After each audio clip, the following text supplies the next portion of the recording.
Hello, hello, hello, hello, people. Well. Don't you think it's a bit concerning the way the Guyana Police Force has actually put out the report for Adrianna Young first autopsy done in Guyana?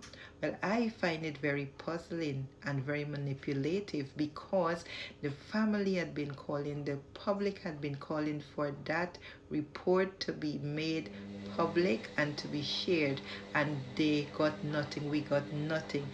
But sensationally, as soon as that younger body had been flown out of Guyana, and a few hours before the autopsy, the second autopsy was about to be conducted on her body, the Guyana Police Force decided that they are now going to release the results of the autopsy and close the case. Why would you do such a thing? Why do you think that they would have done such?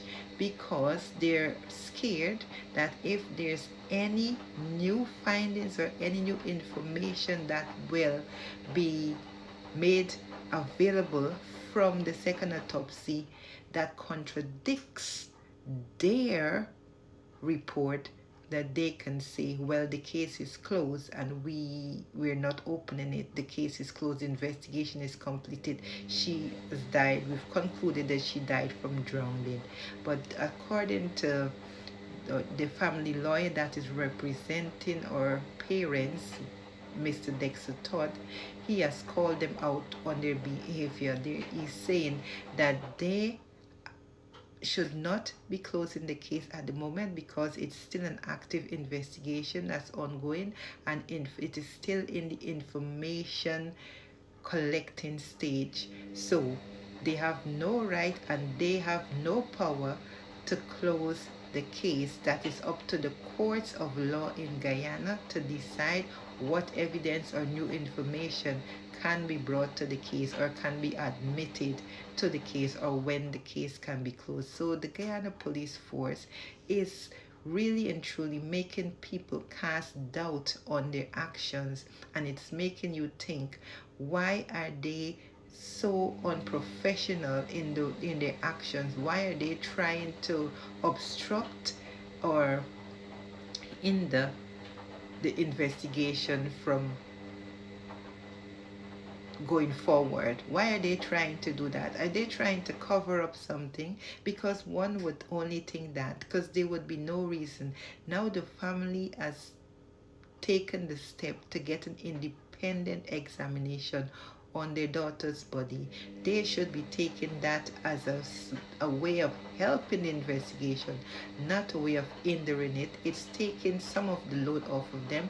It is actually going to be quite helpful for them to have a second opinion, or for them to have somebody else examine the body. That could bring closure to all parties involved. But no, they're deciding that they're going to close the case. And unfortunately, I don't think that can happen. The lawyer himself, mind you, this guy knows his onions. He is saying that the case must remain open and the investigation must continue until every piece of information has been thoroughly examined, and then there can be conclusion.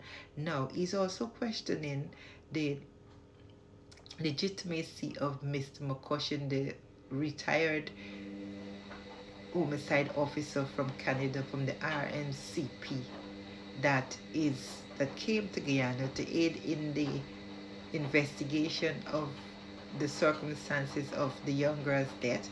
And he was here for about 7 to 8 days, no more than that.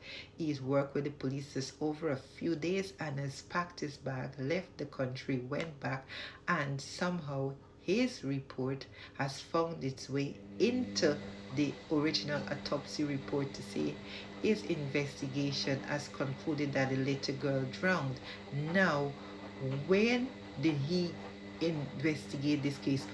When did he investigate this case? Who did he interview?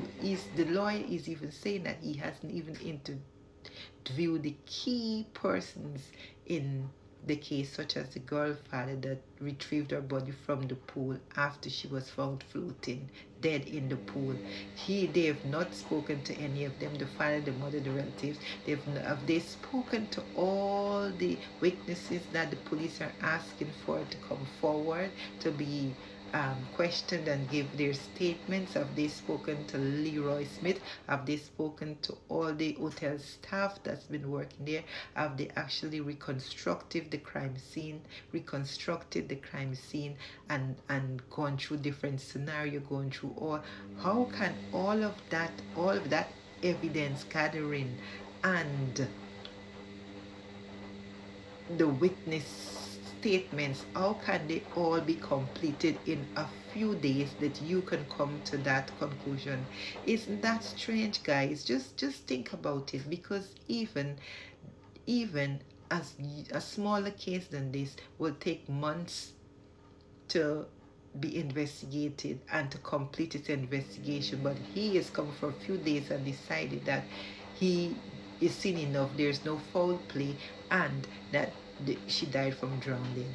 And his report has been in the autopsy report. Mind you, we haven't heard from him, we haven't seen his report, so we can take that as another report that's not confirmed, and we don't know if he is actually giving them a report or if he's going back to compile his report, put it together and send it. We do not know.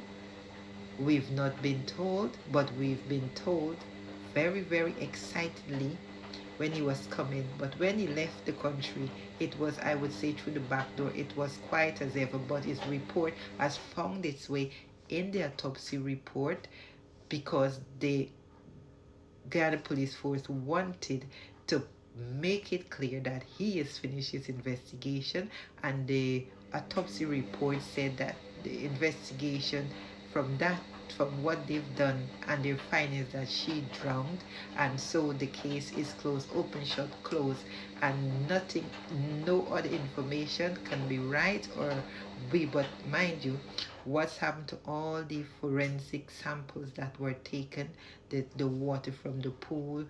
What about all of these samples that were taken and sent to America? Have they actually returned? Have we got any results from them? How can a case be shut just from the results of finding from an autopsy to say she drowned, when there's a whole big concerning circumstances of the way this young girl died?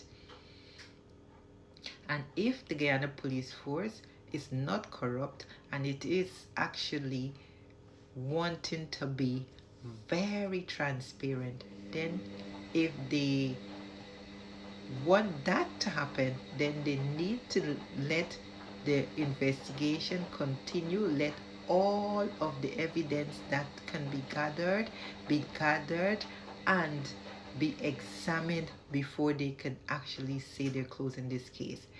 Guyana Police Force, no wonder that nobody has any confidence or trust in you guys, because every time we put things into your hands, you mess it up. The whole police force is messed up. It is messed up, and my God, what falls from the head drops on the shoulder. So we know what to expect, and this same police force, we're saying, or the government is saying, or Mr. Nandalal is saying that they are the well-suited persons that can complete the investigation, when they can't even act in a professional manner. But this investigation, it requires